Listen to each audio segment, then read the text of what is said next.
কাতার কেমন দেশ? চলুন আমরা কাতার দেশটি সম্পর্কে কিছু অজানা তথ্য জেনে নেই। মধ্যপ্রাচ্যের একটি দেশ কাতার। কাতারের দক্ষিণে সৌদি আরব এবং এর পশ্চিমে দ্বীপরাষ্ট্র বাহরাইন অবস্থিত। কাতারের রাজধানী দোহা, জনসংখ্যা 25 লাখ। দেশটিতে খনিজ তেল ও প্রাকৃতিক গ্যাসের বড় মজুত আছে। এই প্রাকৃতিক সম্পদের কারণে দেশটির অর্থনীতি অত্যন্ত সমৃদ্ধ।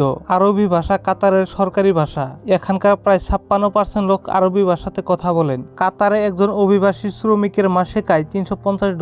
গত এক দশকে লন্ডনে প্রচুর সম্পদ কিনেছে কাতার। খুব ছোট একটা দেশ কাতার, মাত্র 11,000 বর্গ কিলোমিটার আয়তন। লম্বালম্বি এ মাথা পাড়ি দিতে বড় জোর 2 ঘন্টার মামলা। মুদ্রার নাম রিয়াল, বাংলাদেশের প্রায় 19 টাকার সমান।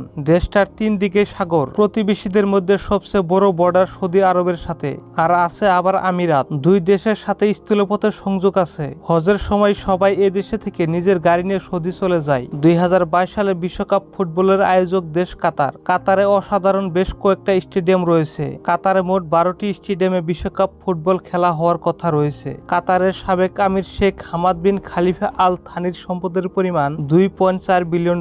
কাতারে প্রতি 10 জনে 7 জনে স্থূলকায় এবং 5 জনে একজন ডায়াবেটিস রোগে ভুগছেন। কাতারের নিজস্ব জনসংখ্যা মাত্র 5 লাখের মতো। একসময় এদেশের প্রধান জীবিকা ছিল সাগরে মাছ ধরা, এরপর মুক্তার চাষ। তেল আবিষ্কারের পর এরা এখন পৃথিবীর সবচেয়ে শক্তিশালী অর্থনীতিগুলোর একটি। এখন এদেশে নিজস্ব জনসংখ্যার চেয়ে অনেক বেশি বিদেশি। সবচেয়ে বেশি লোক ভারতীয় মহাদেশের, তাই আরবির পরে এদেশে হিন্দির স্থান। মধ্যপ্রাচ্য মানে মরুভূমি, এদেশও তার ব্যতিক্রম নয়। পুরো দেশটাই স্রেফ মরুভূমি। এরই মধ্যে তৈরি হয়েছে ঘর বাড়ি, দোকানপাট, রাস্তাঘাট। গাছপালা যে একদম নেই তা নয়, প্রচুর পরিমাণে আছে খেজুর আর বড়ই গাছ। এদেশের বড়ই খুবই মজার, ধরেও প্রচুর পরিমাণে। বেশিরভাগ বাড়ির সামনে একটা দুটা বড়ই গাছ পাওয়া যাবে, কিন্তু এরা নিজেরা এ বড়ই ছুঁয়ে দেখে না। বিদেশিরা ইচ্ছা মতে নিয়ে খায়, কেউ কিছু বলে না। খেজুর ক্ষেত্রে একই অবস্থা, সব রাস্তার পাশে খালি খেজুর গাছ। পর্যটন শিল্পকে চাঙ্গা করতে ভিসাবিহীন ভ্রমণের সুযোগ দিচ্ছে কাতার। 80 দেশের নাগরিকরা কেবল বৈধ পাসপোর্ট থাকলে পাবেন এমন সুযোগ। অবশ্যই তালিকায় নেই বাংলাদেশ। কাতারে পতিতাবৃত্তি অবৈধ।